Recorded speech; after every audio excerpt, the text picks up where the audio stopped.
Olá pessoal, sejam bem-vindos. Vamos dar início à nossa terceira aula prática, que agora nós vamos fazer alguns experimentos com ruídos no MATLAB, baseado nos conceitos que nós já vimos nas aulas anteriores, tá? Então, eu propus alguns roteiros aqui. O primeiro roteiro, a gente vai fazer uma análise de um ruído com a função densidade de probabilidade uniforme. E nesse experimento, nós vamos gerar 10 vetores distintos, cada um com aproximadamente 200 amostras, de um ruído branco com função densidade de probabilidade uniformemente distribuída entre menos meio e meio, ou seja, a gente vai querer um valor médio nulo, né? Cada um dos vetores vai ser um sinal de ruído branco. E aí, do primeiro vetor, a gente vai fazer a estimativa da função de autocorrelação e depois, utilizando os outros 10 vetores, vamos fazer a estimativa da função de autocorrelação média. Então, vamos para o MATLAB. Bom, o código aqui eu já implementei. Essa tela, eu acho que essa letra está pequena, né? Eu vou aumentar a letra para vocês verem. Se vocês conseguirem ver melhor. Talvez com 14. Vamos ver se fica melhor. Eu acho que fica mais visível, né?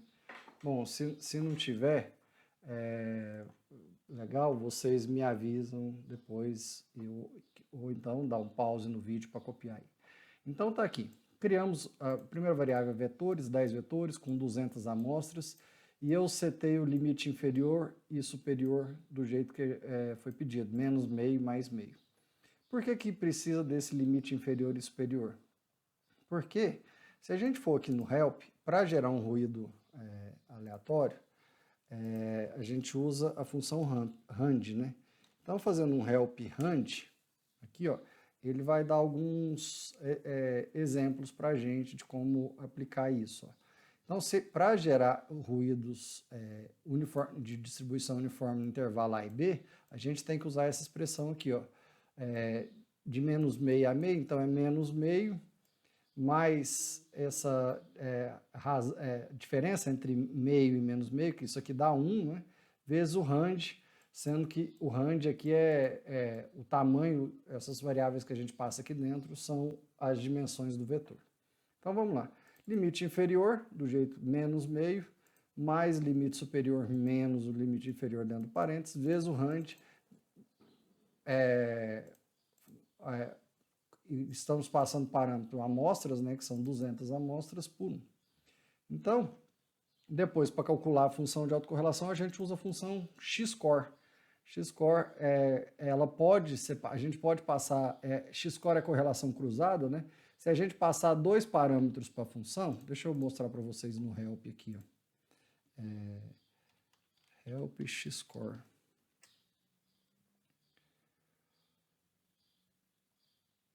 Se a gente passar 2 parâmetros, por exemplo, aqui, ó, desse jeito, a gente está passando calculando a correlação cruzada entre 2 sinais. Mas se a gente passar um só parâmetro, ele calcula a correlação dele com ele mesmo, né? Que é o jeito que essa função foi implementada. Então a gente eu crio aqui, ó, e isso aqui que eu estou fazendo, esse for. Eu vario o vetor, a variável k de 1 até o tamanho de vetores, né? E aí na matriz ruído uniforme, na linha 1 ou na linha k, eu adiciono todos o vetor gerado. E aí ele entra numa coluna aqui. Esses 2 pontos indicam onde que ele tem que ser alocado, né? Mas eu já tinha criado um vetor ruído aqui embaixo, aqui em cima, com vetores com valores de 0. Depois eu faço a correlação e também crio um vetor de soma, que eu tenho que calcular a média, né? E aí toda vez que para um valor diferente de k, eu calculo a correlação do próximo e somo com a variável anterior, né? Isso para todos os vetores, né? Todos os 10 vetores que a gente tem. Depois calcula a média aqui diminuindo por 10, tá? Então, vou rodar isso aqui para vocês verem. Depois eu comento isso aqui à parte. Esse aqui é o gráfico. os gráficos. Aqui em cima é a função de autocorrelação do primeiro. Deixa eu primeiro plotar. Vamos abrir aqui um outro figure. Eu vou fazer um plot do... Qual que é o nome da nossa variável aqui? A gente não criou, né? De 1 até 200. Então, eu vou fazer o plot só do ruído. E o ruído aqui, ó. Ruído uniforme. Deixa eu mostrar para vocês como que isso ficou salvo. Ele ficou para cada linha, né? Na linha 1, ele vai até 200 posições. Na linha 2, 3, até na linha 10, a matriz tem 10 por 200. Né? Esse é o jeito que a gente foi salvando lá. Então, se eu plotar aqui, ó, o ruído uniforme, vou plotar o da linha 1. Deixa eu pôr um parênteses a mais. Plotei na figura aqui, está aqui o ruído. Ó, ruído oscilando entre menos meio e meio para as nossas 200 amostras do sinal. Né? Então, se eu plotar o segundo, deixa eu fazer um hold on aqui, plotar outro, vou plotar um segundo ruído, só que agora eu vou plotar ele vermelho, para mudar aqui, ó. Tá vendo? São dois sinais, um diferente do outro, dois sinais aleatórios, tá? Feito isso, aí eu fui lá e calculei a função de autocorrelação. O que é a função de autocorrelação média? Ela mede a rapidez de variação do sinal, né? E esse sinal azul aqui, ó, a gente vê que ele rapidamente se descorrelaciona dele mesmo. Então, para o primeiro instante aqui que a gente mudou, para o primeiro ponto, ele já se tornou descorrelacionado. Então, para o próximo, já um instante, um ponto de deslocamento de tempo, ele já não está correlacionado com ele mesmo. Significa que ele é totalmente descorrelacionado com ele mesmo. E a função de autocorrelação é praticamente um impulso aqui, né? E aí esse ruído tem, se a gente fizer a transformada de Fourier disso aqui, a gente pega a resposta em frequência, o espectro de densidade de potência desse ruído, né? E esse ruído vai ter um espectro de densidade de potência uniforme, né? É o que a gente espera. Só que vocês podem ver aqui, ó, que essas correlações aqui, esses ruídos que aparecem fora do ponto central, esses ruídos são as correlações cruzadas, em instantes diferentes. Correlação cruzada dentro da autocorrelação, né? Isso aqui a gente pode falar que é correlação cruzada. E aí, a hora que a gente tirou a média de todos as correlações, pode ver que isso aqui se aproximou muito mais de zero, a variância diminuiu, e esse ponto aqui, o ponto central da autocorrelação, não mudou. Qual que é esse valor aqui? Vocês lembram que a gente viu, dá em torno aqui de 16 alguma coisa, né? Vamos pegar o valor aqui, ó, 16,65. Vocês lembram que a gente viu que quando a gente faz a autocorrelação, o ponto do tal zero, ele era o valor médio quadrático? Então, o valor médio quadrático significa que é isso? Vamos ver? Eu coloquei aqui uns códigos aqui embaixo. Primeiro, a gente calculando qual que é a média desse ruído uniforme. Eu coloquei isso aqui para mostrar, para a gente calcular, eu não quis salvar em nenhuma variável, para vocês verem da forma diferente, né? Então, a média, ó, ela está na quarta casa decimal. Não deu zero exato, mas está na quarta casa decimal, então é bem próximo do zero que a gente está pensando, né? E aí, o valor médio quadrático desse ruído, como que a gente pode calcular? Tem várias formas de calcular, né? Calculando a média, que a média aqui é um operador esperança, aquele operador esperança lá, dos valores elevados ao quadrado, né?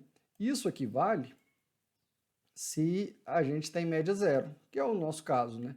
Como a gente tem média zero, o valor, a média quadrática aqui deu aproximadamente esse valor. E aí, ó, outro jeito de calcular é calcular a variância. A variância é igual ao valor médio quadrático quando a média é zero, né? Isso a gente viu na aula também. E é um caso específico que a gente, para calcular a potência do ruído, a gente tem que sempre calcular o valor médio quadrático. Só que para ruídos que o valor médio é zero, a gente pode calcular a variância direto. E a função que calcula a variância é var, né? Para calcular o desvio padrão é STD, viu, gente? Se vocês não conhecem o MATLAB, mas eu imagino que todos vocês já conhecem. E aí, quando a gente calculou a variância, deu isso. Ah, mas a gente tinha visto no gráfico que o valor médio quadrático aqui tinha dado em torno de 16. O que acontece? Se a gente pegar o ponto lá, o ponto central do gráfico, lembrando, gente, quando a gente faz uma correlação cruzada, eu esqueci de comentar isso, o nosso vetor, ele tinha 200, né? 200 pontos.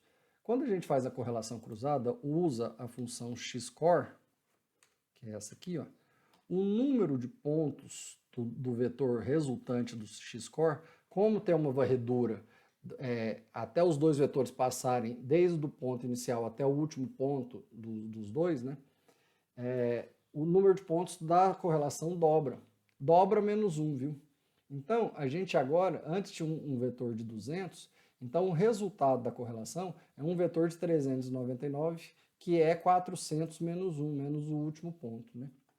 E aí a gente tem que, para plotar esse vetor aqui, ó, para plotar a correlação, a gente tem que montar um vetor aqui embaixo que vai de menos 200 a 200. Só que menos 200 a 200, contando o ponto zero, na verdade a gente vai ter 401 pontos. E o ponto zero tem que estar no ponto central, né? Para isso, para chegar nos 399, uma prática legal que é importante que vocês saibam é tirar um ponto do início e um ponto do fim.